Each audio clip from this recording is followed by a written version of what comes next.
Hi and welcome to Jessie James Beads. My name is Jem and I'd like to welcome you to Amber Era in Jurassic June. Just had my birthday, feeling quite Jurassic. Let's head down to the board and take a look at the beauties we're going to work with today.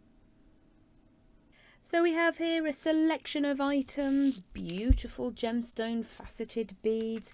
We've got a gorgeous bead mix there with ceramics and metallics. We've got a chain in the form of chain reaction. We've also got this fantastic antique gold and copper tone chain. I think we're going to be working today with some of these babies. So for today's tutorial here at Jessie James Beads with the Amber Era collection, we're going to be making this jointed pendant. If I pop that down just in the top corner, we're going to use a couple of lengths of 18 gauge round wire. I've chosen to work with an antique bronze colourway because I think the colour matches these beautiful gemstones and beads really well. So I have around about an 8-inch length of wire to begin with, and we're just going to run that between thumb and forefinger to make sure it's nice and smooth and warm. So this is traditionally used to attach a charm onto threading material. It's a charm bail or a charm attachment, but today we're going to use that in a slightly different way. So there are two parts to today's tutorial. First of all, we're going to add a bail up at the top, which will give us that motion and movement. I've demonstrated with this absolutely gorgeous bead from the collection, which has this fabulous rainbow effect on top of that amber colourway. So to begin with, we're going to create an attachment to that charm carrier, and I'm just going to use my memory wire finishing pliers just to create a right angle, and then I'm going to use the small side, which is a 2mm pin, to create a small round form to attach as a wrapped loop onto this charm carrier. So if I just slide that down into position, and just for your reference, in the bead mix there are 4 of these, so you could use them to make earrings or you could use them to make 4 individual pendants. So once you have got that charm carrier attached into your length of wire, we're just going to keep that as simple as possible down near the bottom and wrap twice around that core, tightening that up neatly before trimming away as close to that core wire as possible. So I'm just putting my finger over the top to catch that wire from making it hopefully not travel too far, and then we'll just close that down. Now in the demonstration piece I showed you that beautiful multi-tonal coated round bead. Let's just refine this wrapped loop a little bit, give that a squish, make sure your end is nice and smooth, and then for this piece I went with one of these, which looks a little bit like it might be a fossil bead of some description. Slide that down into position, and what we need to be aware of here is that we want this face flat to the board so that we can add into it, which means that we need our wearing loop, what will go onto our chain, to be coming up and away. So if I grip across that wire just like so, and then I'll bring in my multi-step, either known as bailing pliers or bail makeup pliers. I'm going to use step number 5 for a really large loop today, and we're going to do the almost exact same thing and create a wrapped loop up at the top of that little section.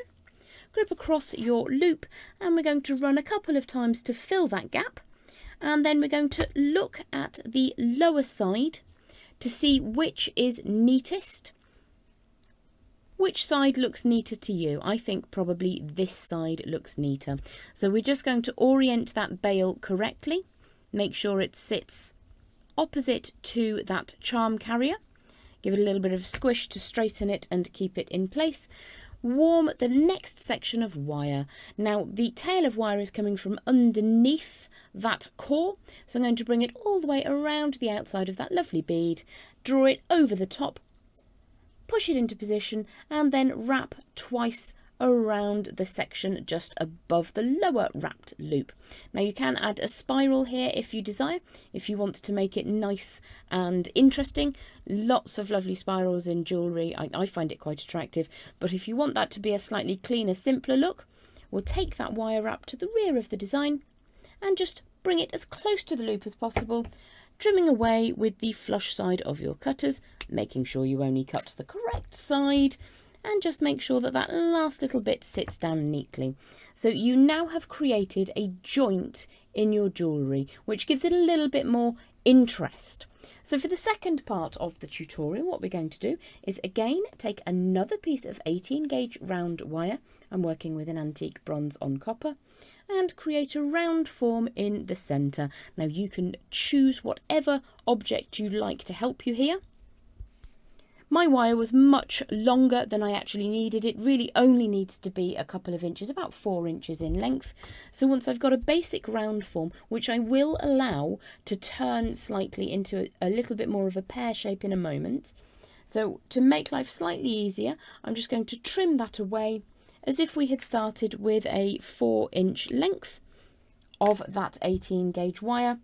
Pop my round form back in for a second and just push those ends around. So we're making almost like a split ring, but it doesn't go all the way around. I'm just going to open that out slightly, and we're going to start feeding that on. And what we're looking to do is to get both ends through. So you have a single piece of wire down here opposite the bail. Flip that over to the correct side. And then we've got these two little tails sticking out. Now, if it helps you to stop that being a little bit misshapen, we're going to pop it back onto the round form and just pull those ends out into a basically straightish line. And we want that loop to sit equidistant between those two ends. So you might need to just play with that slightly. If I just tilt that up towards the camera, it'll go blurry because of the focal distance. Drop that down. You can see the idea that we're going for. We're looking to get that loop shape sat centrally with two equal sides like so. What we're going to do now is to set that in position by using your round nose pliers to create a spiral. Start at the very end of the wire with the very end tip of your pliers, and I'm going to start creating a loop on the one side and just draw that towards the middle. Before I decide that that's exactly where I want it to be, I'm going to start working on the other side as well.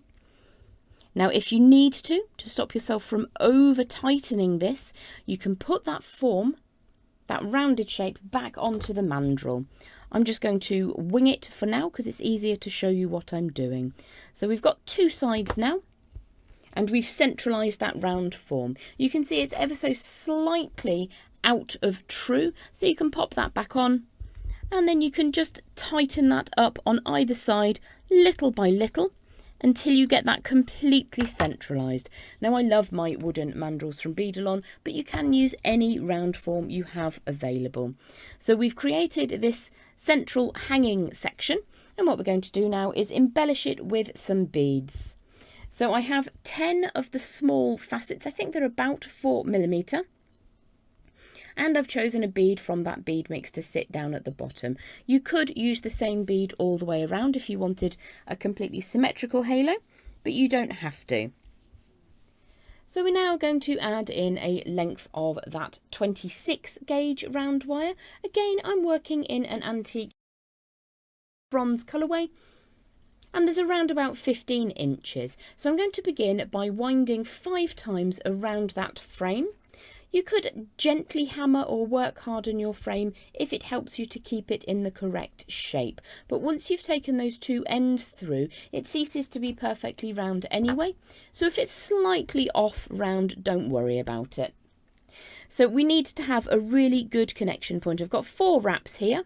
So what I'm going to do is just draw my pliers around to create a 5th wrap. I'm going to tighten that little coil of wires up and scooch it up towards the top of our design. Now, at this moment, my fine wire is coming off the top of the assembly. So I'm going to bring in the very tail end of that finer wire and add one of those beads into position. Allow that to zip line all the way down. Now, don't worry about getting it so close and making your life difficult, because we will be able to scooch it up there later. So because that finer wire started on top of the form, I'm going to pinch the bead into position, draw the fine wire down so that it comes up underneath the form and up through the middle. Now I'm going to continue to wrap 5 times. Try to handle fine wire as little as possible. It can get brittle. So I'm sort of pushing that through and then releasing it to allow it to cool. And then I think one more time we've got 5 wraps. We need to neaten up that spiral. You can use pliers if you prefer. I'm just using my thumbnails to make that nice and neat. Now at this point I can scooch that slightly closer up towards the top, and again you can pop your mandrel back in if you need to just make that slightly rounder, or you can gently hammer this before you begin adding on. I'm going to add another 4 beads and then the big central bead, and I'll join you back there in just a second.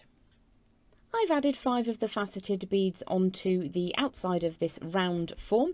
Now you can scooch them up and add more beads if you like, but I'm going to go for 5 on either side with a central different bead down at the bottom. As ever, the possibilities are endless, and you can design them so that you have a complete range and they're all totally different, or you can design them so that you recreate the same thing over and over. So what we're going to do now is create a gap down at the bottom for your chosen bead. The demonstration piece has this lovely faux amber in this beautiful round kind of flattened disc coin bead.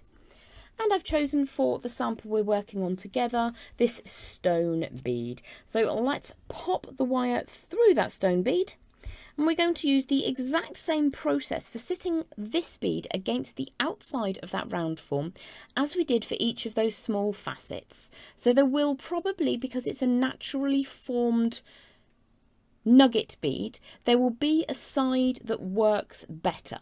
So I'm just allowing that to sit gently until I decide that that's exactly where I want it to sit.